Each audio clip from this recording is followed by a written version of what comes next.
Detective Schofield emailed Lee, Morgan and Lee Jr., and asked if they would meet him for lunch at a local diner. When they got to the diner, Detective Schofield sat down and said, "We found her."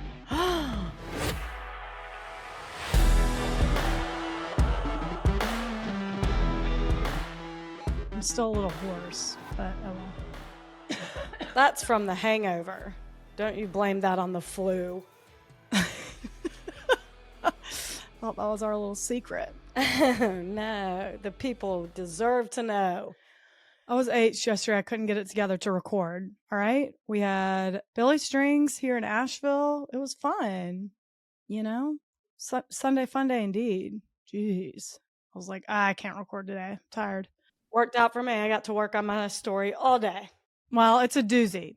I do not like this story. I'm going to tell you that right now. It is scary. And we'll get into it at the end. Scary? Yeah, I'm like. Aren't they all? Well, I mean, come on. Sure. They're all scary. But this really, wow. First, before I get into it, I'm just going to make the announcement again. New merch available for pre-sale on the website to everyone. Yeah. We opened it up to just Patreon subscribers at first. That's over. Everyone, you can go order. We're going to place the order at the end of the month, and then sometime mid-March-ish, it'll ship. So it's Cannot good. wait. It's so good. Today, I'm telling y'all about Brenda Heist. Sources: Lancaster New Era, which a ton of articles. I don't even know how many. LancasterOnline.com, the Palm Beach Post, Florida Keys Keynoter, and CNN.com. You had to pay for all those, huh? No, newspapers.com for most of them. Oh, I know that. Okay, sorry. I was thinking the Lancaster, all that. Online publications these days have a number you have to call to cancel, and it infuriates me. It's so annoying. But I do it because I want to be well-researched. I mean, but it's so annoying. It's unbelievable. On Friday, February 8, 2002, two kids, 8-year-old Morgan Heist and 12-year-old Lee Heist, came home from school to an empty house. The kitchen sink was full of dishes. There was laundry folded into piles neatly. There were pork chops thawing out in the refrigerator for dinner. Yet their mom, 42-year-old Brenda Heist, was nowhere to be found. How old are they? 8. Oh my! Straight out the gate. Straight out the gate. 8 and 12. 8 and 12. Okay. Morgan's little girl. Lee's a boy. Okay. That morning when she dropped them off at school, Brenda mentioned that she may be at the store when they got home. So at first they weren't worried. But after about 30 minutes at 3:10 p.m., Morgan called their dad, who is also named Lee, called him at work to tell him that she still wasn't home. Lee told them not to worry. She should be home in no time, like give her a minute.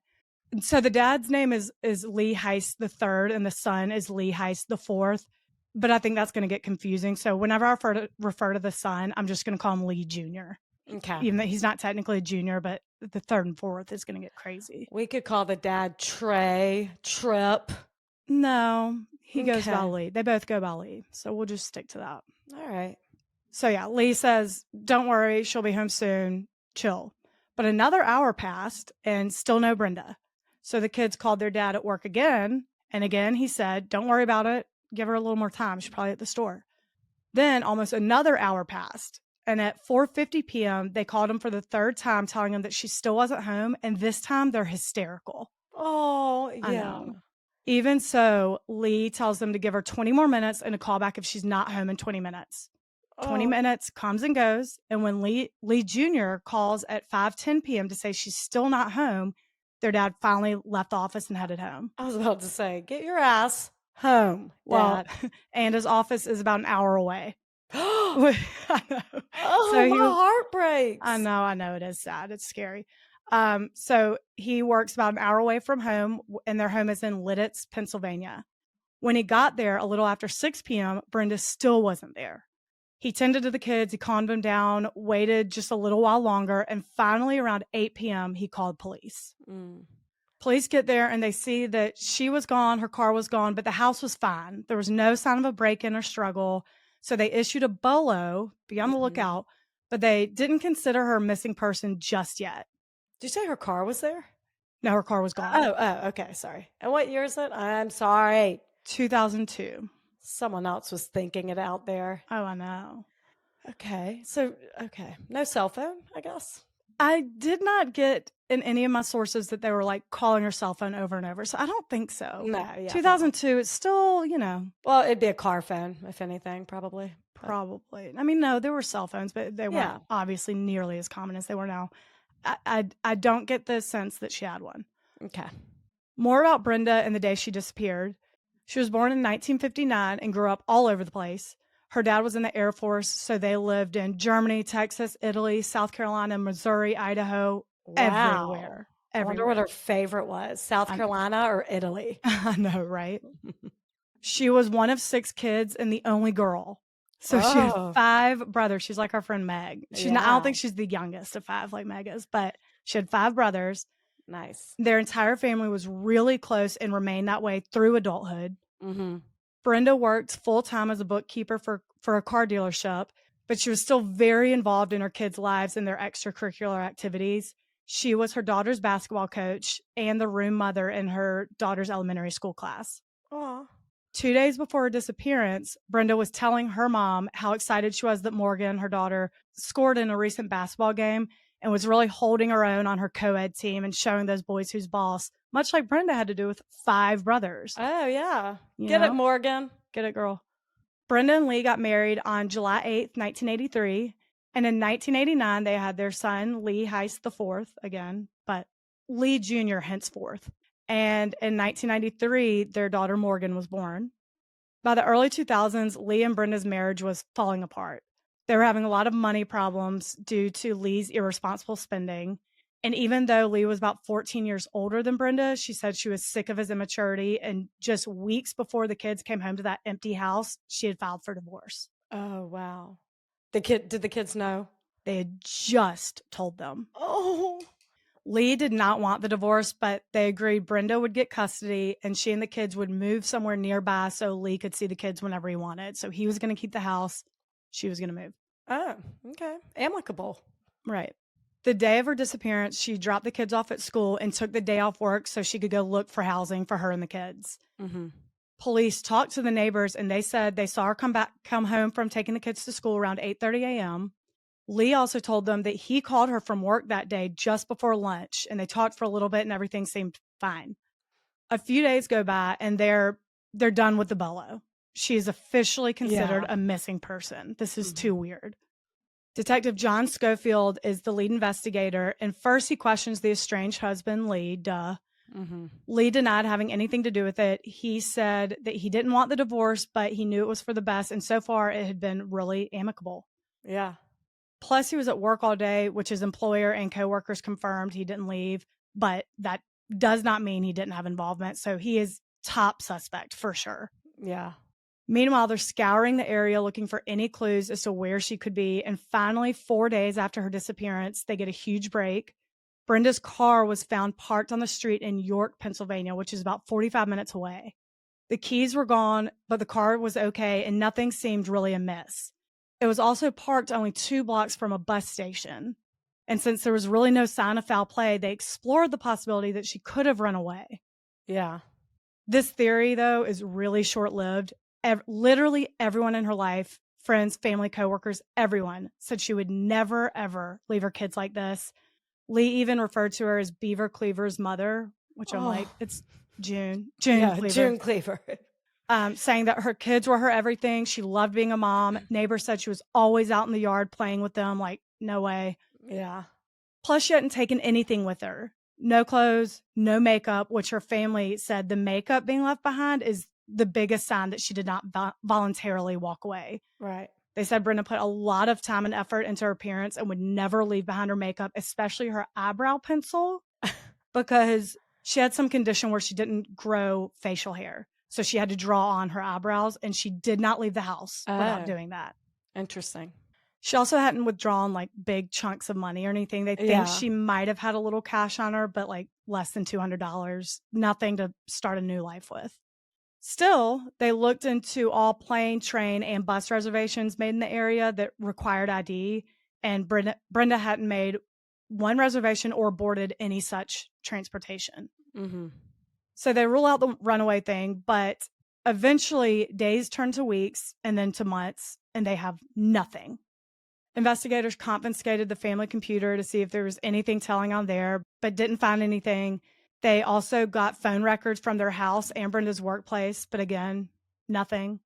They added her to the National Crime Information Center missing persons system, and which is a mouthful. It sure is. And they started monitoring her social security number to see if anyone tried to use it to apply for credit cards, open bank accounts. There was no activity on it, which also tells me that she must not have had a cell phone because there's no mention of them like checking her cell phone records and all that.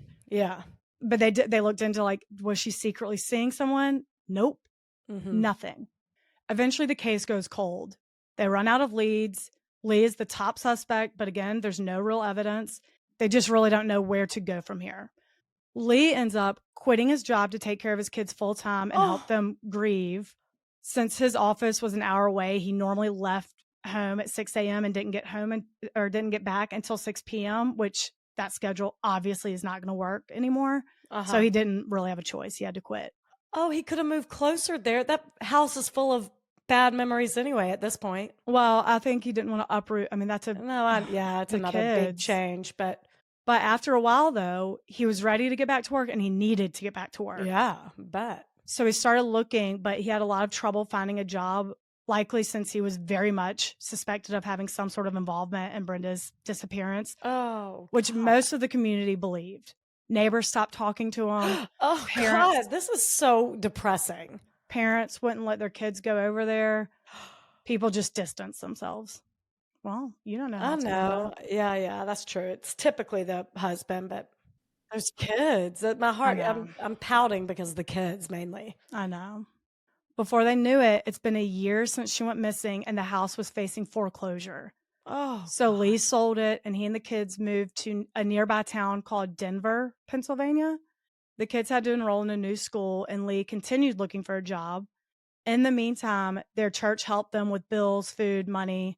Lee started giving Brenda's things away to charity. He's just like trying to move on with his life, all while asking police for updates on the investigation all the time. Yeah. Brenda's brother, Bill, who lived in Texas, said that he spent months watching his caller ID, hoping she'd call. Like when he got home from work or wherever, he would study all the numbers that called, hoping to see one from Pennsylvania. One day he finally did, and he was like, holy shit. So he called it back, and it turned out to be a credit card company. Like fuck you. Telemarketer. He said he was so upset. Oh, I'd be furious. I know. Her parents said the same thing after she disappeared. They didn't leave the house for weeks, hoping Brenda would just show up on their doorstep. But sadly, that never happened. Her mom, Jean, said, you hear of other missing women being found, and you wonder if someday you'll get that call. Maybe it was so horrible that we're not supposed to know. I know whoever did it will pay. I'm a firm believer that there will be justice when they pass on from this world. Oh. In the 2 years following her disappearance, 2 other moms in the area went missing, Mary Ann Bagenstos and Courtney Fry. In both of their cases, the husband and boyfriend were both charged with murder. Oh, shit. Same area? Same area. Small town, right? I know. Well, Lancaster area. Oh, okay. But Brenda's case continued to see no movement, and it went on that way for years. And it was when the other 2 women went missing, it was around like the time of Lacey Peterson. So there was so much media on like, how are these moms or pregnant people in Lacey's case, like being murdered by their spouses? It's unreal. Yeah. God. But in reality, it's been happening since year Q. Yeah. In 2004, Lee finalized his and Brenda's divorce, but he stayed in touch with investigators asking for updates and to see if he was still a suspect, which they continuously said they're not ruling anyone out. So, yes, you are. Yeah. Police offered a $5,000 reward, and Detective Schofield asked the Lancaster County Major Crimes Unit to help investigate. They tracked down every single lead, which was a lot of them. People called saying she was buried in some nearby woods. So they go out there and it was just like a dirt mound with nothing in it. Some people called saying they saw her, like they just saw her. It never ended up being her, obviously. Yeah. The investigator said to CNN, I won't even get into the number of psychics that called saying they knew where she was. Yeah. Still, followed up, nothing ever panned out. At one point, they got a possible DNA hit from a baseball hat that was dropped at a crime scene in New York. But further testing showed that it wasn't hers. It belonged to some teenager, completely unrelated. I guess it was just a close enough match that they're like, "Oh my God." But nope, they were very hopeful though. Nope. That's weird. Isn't that weird? Yeah. Detective Schofield stayed on her case. The file never left his desk, and he kept her missing person poster hanging in his office. He told the Newcastle New Era that every detective has that one unsolved case that they keep closest to them, and his was Brenda. Oh, yeah.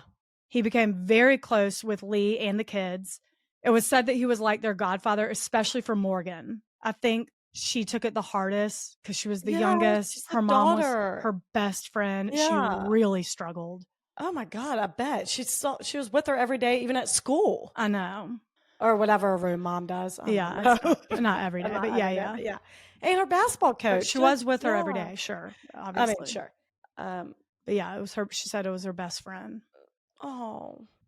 In 2009, almost 8 years after her disappearance, Lee had her declared legally dead and collected a $100,000 life insurance policy they had on her. And soon after, he met and remarried a woman named Cindy, Oh. who I think the kids really love. Okay, good. By 2013, the kids are all grown up now. Morgan, who was 8 when Brenda went missing, is now 19 and a sophomore in college. Jeez. Lee Jr., who was 12 at the time, is now 23 years old and applying for the police academy in New Jersey. Oh. I believe because of his mom's case, he decided to pursue a career in law enforcement. Oh, yeah, I'm sure. It's particularly sad that he's 23 because early on in the investigation, when they were running out of leads, Detective Schofield said that he was afraid Lee Jr. would be in his 20s still asking what happened to his mom. Oh. And that's exactly what ended up happening. It's been 11 years, and everyone has accepted the fact that she's likely dead, and they're probably never going to know what happened. Right. On April 26, 2013, Detective Schofield emailed Lee, Morgan, and Lee Jr. and asked if they would meet him for lunch at a local diner, which wasn't weird since, again, they had all become very close. Yeah.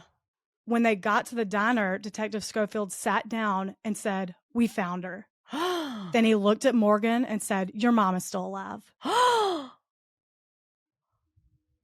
Oh my God. Yep. She's been a missing person for 11 years, but as it turns out, Brenda is alive. The Heist family is sitting at this diner in absolute shock. Oh, I thought you were going to say she walks in. Oh my God. No. Then Detective Schofield pulls out a recent picture of her, and it hits them like another ton of bricks. They can tell it's her because of her face, but nothing else looks the same. As I mentioned before, Brenda always put a lot of effort into looking her best, but now she looks very unkempt. One source even called her haggard. Ooh. She was very skinny, and her brown hair was now platinum blonde. Ooh. They had the same question I know y'all do. What? What happened? The fuck happened? Okay. As I mentioned, the day she disappeared, Brenda took the day off work to go look for new housing for her and the kids. That afternoon, she found out she was denied housing assistance, which she was counting on because she didn't have a lot of income. Oh. So feeling very defeated and upset, she went to a park and was sitting on a bench crying, which breaks my heart. God, I hate this story. Oh my God, you have no idea. Oh. As she's sitting there crying, 3 homeless people approached her and asked her if she was okay. They got to chatting and they told her that they were hitchhiking down to Key West and she was welcome to join them, which she impulsively accepted. Oh. She said something just snapped and she said, "Yeah, I want to start a new life and leave this one." She went with these 3 strangers and it took about a month to get down there. Once she was there, she spent the first 2 years living on the streets, panhandling, dumpster diving behind restaurants for food. Then she started dating a guy and moved into his camper for the next 7 years. Holy shit. That relationship turned bad. I don't know what the specifics of that. That's all she said. And after they broke up, she just bounced around Florida, Hollywood, Tampa, Pensacola, all over. Oh my God. I know.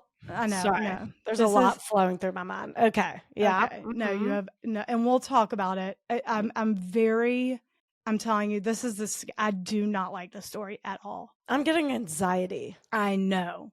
She went by the alias Kelsey Lovey Smith, usually Kelsey Smith, but someone gave her the nickname Lovey, and so she went with it. Okay. And she developed a little bit of a record. She had a few arrests for drug possession, drug paraphernalia, theft, among other things. How old is she? She was 42 when she went missing. Oh God, yeah. She's found. She's almost 50. She's 53. Yeah, yeah. I'm at like almost 50 about this point in your story when she's panhandling and all that. Oh, yeah. Well, the first 2 years she's on the living on the Oh, streets, yeah. And then shelters, okay, okay, under okay. bridges, panhandling, dumpster Oh, diving.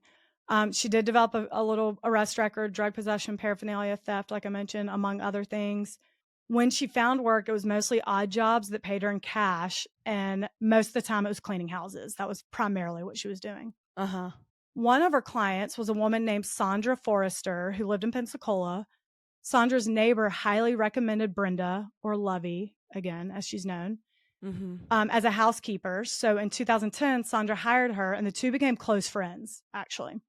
Eventually, Sandra let Brenda move in to be the live-in housekeeper and babysitter to her 3 young kids who Oh, loved Brenda. They loved Miss Lovey. did this tug at her heartstrings that she has kids of her own? Well, I'm going to get there. Oh, God. Brenda told Sandra that she was a widow. Her husband of 20 years, named Lee, gave the real name, died a while back, and she never had kids. Oh. She had a miscarriage, but no kids. While she was taking care of the 3 kids, she'd say things to Sandra like, I don't know what I'm doing. I never had kids. I don't know how you do it. You're better than me. Like things like that. Oh. The move-in with Sandra was a temporary arrangement from the get-go. So after about a year, Brenda moved out and they lost touch. And eventually Brenda seemed to vanish again. Her Facebook page was gone. Her cell phone was turned off. Like now she has a cell phone, but it was like disconnected. Sandra wasn't sure where she went, but she didn't go too far because in February 2013, Brenda was arrested in Santa Rosa County for using a stolen driver's license at a traffic stop. She stole it from someone she was cleaning a house for. Oh, yeah. For this, she served 2 months in jail, and when she was released on April 18th, 2013, she took a bus to Tarpon Springs and then walked 15 miles to where she'd been living. She packed up her 1991 Chevy with what little belongings she had and started driving south. On April 26th, she pulled up to the Nelson Government and Cultural Center in Key Largo and told a Monroe County deputy that she was on probation under the alias Kelsey Smith and wanted to turn herself in because she was a missing person and she was tired of it. She did not want to be missing anymore. She handed him an expired Pennsylvania driver's license. He entered the name into the system and saw that she not only had been missing for 11 years, she had a death certificate. I was about to say, she was declared dead. Deputy called Detective Schofield and told him that they found Brenda Heist, and Schofield's thinking like her remains. Holy shit, she in Key Largo. I got goosebumps.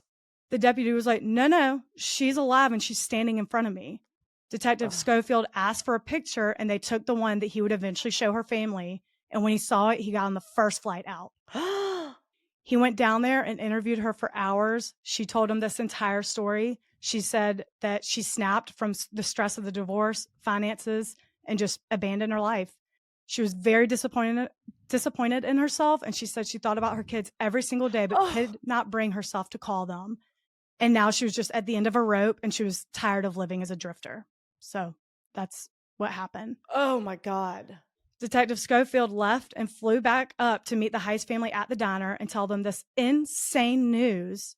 And meanwhile, Brenda was put into protective custody until her brother, who lived in Gainesville, Florida, one of her other brothers, came to get her a few days later with their mom, Jean. Oh my God. And I assume during this long overdue reunion, they told her that in the time she'd been gone, her dad and 2 of her brothers had died. Oh my God. This whole episode is just going to be me gasping or like making upsetting noises. Isn't that so sad? That's awful. So Lee and the kids are in utter shock, and we'll get to everyone's reactions in a minute. But pretty much at the same time they found out, the story of the, quote, runaway mom, as she becomes known, is making international headlines. Oh my God, I'm sure. They had that sit down with Schofield at the diner on April 26th. Every single headline you can find in newspaper.com came out on May 2nd. I mean, they had like a couple of days heads up. Mm-hmm. Sandra, the client and friend that she lived with starting 2010, came forward when it was getting out all over the news and said, bullshit on the hard, tragic 11 years living on the streets. She said Brenda lived the life. Oh. At least for the time she knew her. Brenda had coffee every morning by the pool. She was a regular at a beach bar called Peg Leg Pete's. She had a pretty good amount of clients that she was cleaning for, so she had a little bit of money. She was just living a carefree beach bum lifestyle. Sandra described it as idyllic. Oh my God, Sandra, come out spitting mad truth. Yeah, there are pictures of Brenda and Sandra out and about during this time, and she's right. It does not seem like Brenda is this hopeless, poor woman whose life is in shambles. She's healthy, she's smiling, she's drinking, she's swimming. They're having fun. Oh shit. But again, Sandra only knew her for a year or two at the very end. So, like, Yeah. leading up to this, in the picture that I'll post that Schofield got and showed them at the diner, she looks rough. Yeah. She looks homeless. Oh yeah. Yeah. I'm sure. Sandra also said she never once suspected that Brenda was using drugs ever. Otherwise, she would have never let her live there. And she wasn't living so much the life that she didn't turn herself in. Like, she genuinely was at the end of her rope. She was sick of it and didn't. I mean, she did it. She turned herself in. I know, but so I believe her. But there is a part of me that's Sandra. I'm like, oh yeah, I agree, but it's very interesting that she left that part out. Yeah. To I mean, Schofield. Of course she did. There was a part of me when you said she thought about her kids every day but couldn't bring herself to call them. I'm like, no, there is nothing in the world that would stop me from picking up the phone. See, that's what we'll talk about. I go really back and forth. Okay. I'm so excited to discuss it. I have so many thoughts going through my head. God. It's rough. I also found this interesting, though. As I mentioned before, while Brenda was living with Sandra, she grew very close to her kids. While she was especially close to Sandra's 12-year-old son. And let it not be lost on you that her own son was 12 when she left. Yeah. When news broke about who she really was, Sandra sat him down and told him that Miss Lovey was not who they thought she was.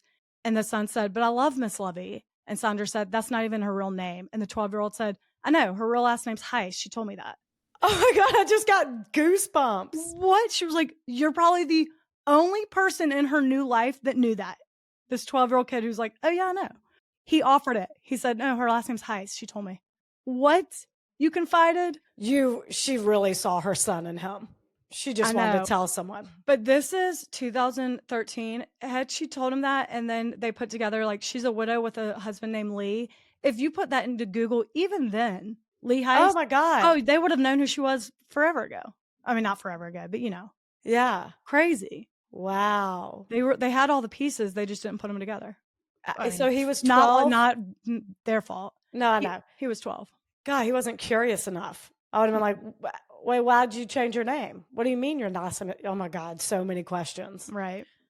Brenda's mom, Jean, was elated to find out that her daughter's alive, obviously. When Jean first spoke to Brenda, she assured her that her family loved her. Everyone would love to see her. But Lily and Morgan said, not so fast. Yeah. They were pissed. I would be pissed. Yeah, sure. Obviously. Do you know what our family's been through since then? What our house in foreclosure. My dad was a murder suspect. Right. Oh God. We were shunned for a little bit. They were pissed to begin with, but especially when Sandra's take on Brenda's fun beach bum life came out, and Brenda did not mention that to Detective Schofield. It was, my life's been hard, whatever. Oh, I mean, yeah. Morgan even took to Twitter saying she hopes her mom rots in hell. Oh. When asked if they would meet with her, they all said nope, at least not yet. Yeah. Lee, the ex-husband, said that he was working on forgiveness, but no, he wasn't ready to see her after everything she's put them through. The kids called her selfish and said she didn't deserve to hear their voices. Yeah. They said her life was not that hard. Nothing warranted this. Their anger is very understandable. Very understandable. And I'm wondering, like, that was your alternative? Like, if you didn't get approved for housing, wouldn't the alternative be like, I'm just going to stay in a loveless marriage? Like, I know you should never do that either. But like, how bad was your marriage? You're like, well, I definitely cannot. No, or I mean, I can't stay with my husband, who's dying to stay with me, by the way. Keep our family together. Like, I would sooner do that than go with 3 homeless people down to Florida. Like, but that's not even the next step to me. The next step is we're pushing back the housing timeline a little bit. We're still getting divorced, but we may just have to live with each other, unfortunately. Yeah. For a little while longer. It's just so bizarre that's where I'll go with y'all. It's a huge leap, especially to keep it going for this long. Again, I'm gonna talk about it. And like puberty with your kids, like, they're pissed. You left us when we needed you the very most. when our Yeah. family needed. Oh God. Morgan said she regrets shedding a single tear over her, which she did a lot, especially on her Oh. birthdays. They were just obviously so betrayed. Yeah. And they said the most shocking to them, and this is what I'm like, this like guts me. She Okay. was the best mom growing up. They were like, Right. I cannot believe she would do this. She wasn't flaky. She wasn't shady. She wasn't like doing drugs and alcohol. Like she was the idyllic mom, June Cleaver. Yeah. She just up and left. They were like, that wasn't even in the realm of possibility. And that's exactly what happened. I cannot believe, they're like, I can't believe she would just snap like that Right. and stay gone that whole time. You do it for a day and then you wake up and you're like, what the fuck am I doing? I'm getting Right. back to my house and kids. No, she stayed away for 11 years. That's what when you said it took a month to get down to Florida, it'd be 3 hours in, and I'd be like, wait, this What is am I doing? ridiculous. My kids are coming home from school. I need to But be there, like then but then that makes me like, what was her mental exactly. That's what I'm illness? saying. That's why I go back and Something. I forth. go back and forth too There's now. clearly mental illness. And the picture, it's hard to see. Oh God. Her I wanna before and see. then after, she looks like she has been living under a bridge. She really does. I mean, minus Sandra's take of that year, 2 years that she was having fun. Those pictures, she seems happy, healthy, and you're pissed.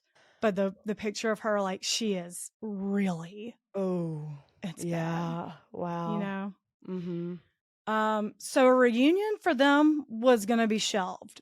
Definitely not immediate. They're not Yeah. ready. As for legal consequences, technically, Brenda didn't break any laws. Yeah. As quote, as long as you have no intention of defrauding anyone, as long as you don't profit from it, you can just walk away and that's it. Hence Olivia Newton-John's boyfriend.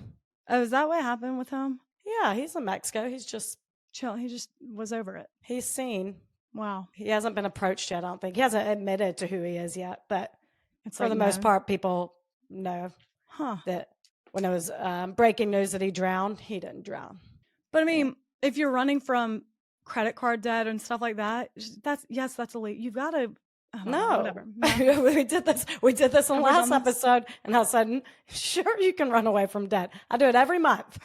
Right. Did we do that last episode? No, that seems like years ago. No, not last episode. The last episode we discussed Olivia Newton-John's boyfriend. Oh wow. Yeah, I remember it. I was Okay. like, no, I have student loan debt that I run away from every 30 days, actually. Yeah, it's true, but there is a warrant out for your arrest.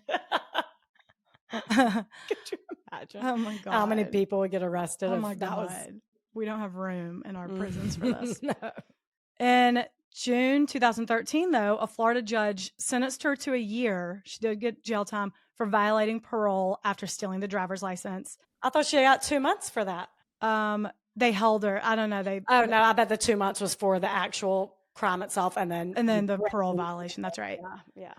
While there, she had an interview with Dr. Phil. Oh, people love him. He asked, apparently, when he asked like how and why she would do this, she said, I don't know how to explain it. I thought my family would be better off without me. Oh God. See, that's hard. I know. I'm back and forth too. She ended up getting released after 6 months in November 2013, the day after her 54th birthday. After she was released, she moved in with her mom in Texas and started counseling. Her counselor said that she had attachment issues and lacked coping skills, clearly. Like the attachment issues, I'm like, but no one saw that coming though. Right. You seemed very attached to your kids, to whatever. I don't know. It just is scary. But then immediately and abruptly detached. Yeah. So those are the issues. I'm like, Yeah. whoa. She wrote her kids a note after her release, but didn't pressure them to see her. I'm not sure what the note said, obviously. Yeah. At the time of their latest interview, which Oh my was in God. 2014, they still hadn't seen her, but they were open to it just so she could see that they grew up to be well-adjusted adults without her. And they made it very clear it would not be a heartfelt reunion, no hugs and tears. They wanted to know straight up why. Yeah.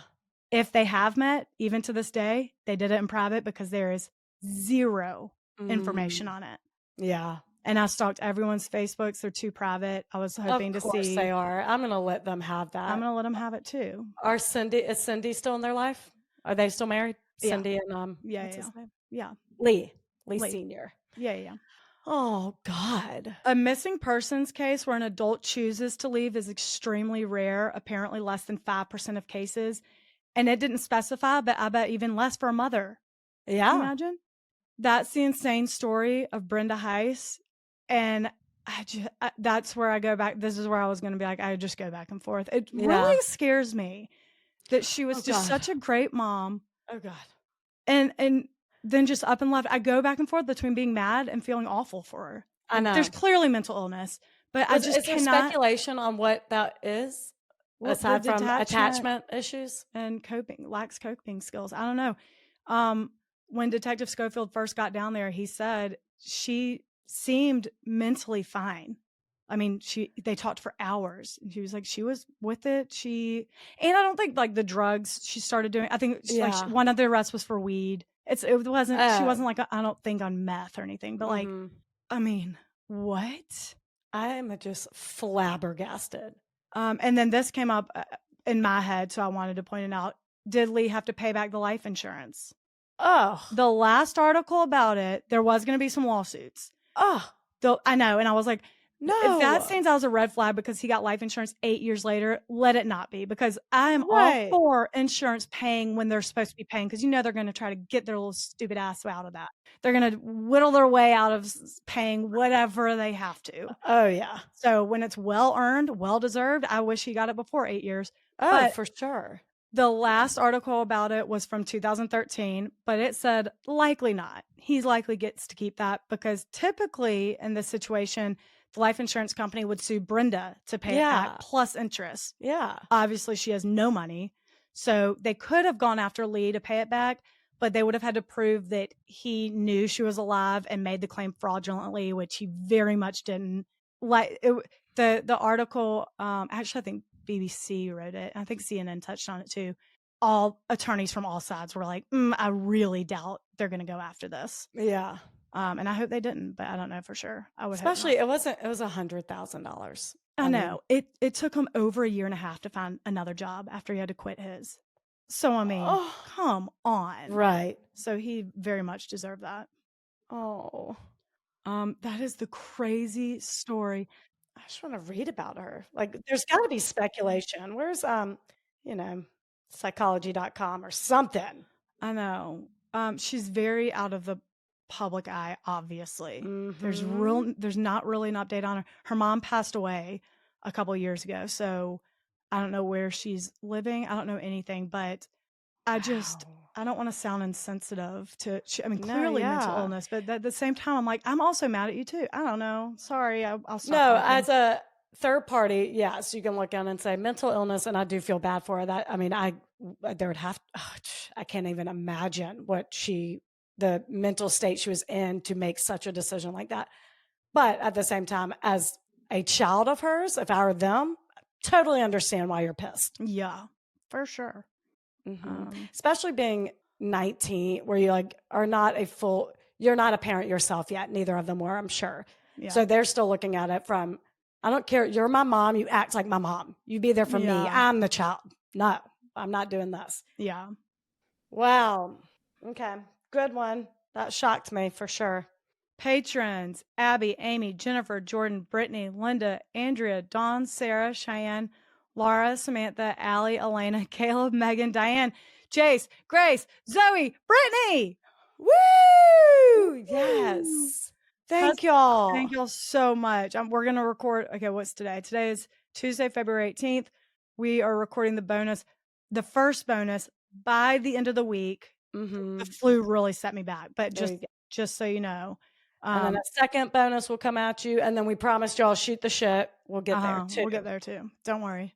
Please give us some grace. We're trying. Custom shout outs. Lois. Her Lois. sister. Perch the merch. Pre-orders open. She's our sister who designed the new merch. Pre-orders open through 2/28, last day of this month. You're going to slay in our exclusive custom designs while showing the world that people really are the effing worst. Ugh, come on, get out here. Get out of here. That's what she said. Oh my God, I know how she's saying it too. Get out of here. Yeah. The second one's from Courtney. I want to shout out my best friend's mom, who's like my second mom, G Mama. She introduced me to this podcast and I'm obsessed. Oh, thanks, G Mama. Thanks, G Mama. She's the only person that I know that loves true crime as much as I do. Thanks, girl. Get it. Thanks, G Mama. Thanks, Courtney. And then two more. Jenny, my shout outs to you both. I love this podcast. Aw. Here's to many more episodes. Thank you. Oh my God, you're welcome. Cheers. Last one is Kaden. Shout out to my badass wife and her dance studio. She owns Elite Dance Academy in Beaufort, Georgia. Hey. She and her staff are the best. They teach 3 to 18-year-olds all forms of dance from ballet to hip hop. I love that. I'm trying to get my 4-year-old into ballet. Oh, I'm on waitlist galore. Cute. Elite Dance Academy, Beaufort, Georgia. Go check her out. Get it. Well, thank y'all so much for listening. Thank you. Y'all are the best, and people are the worst.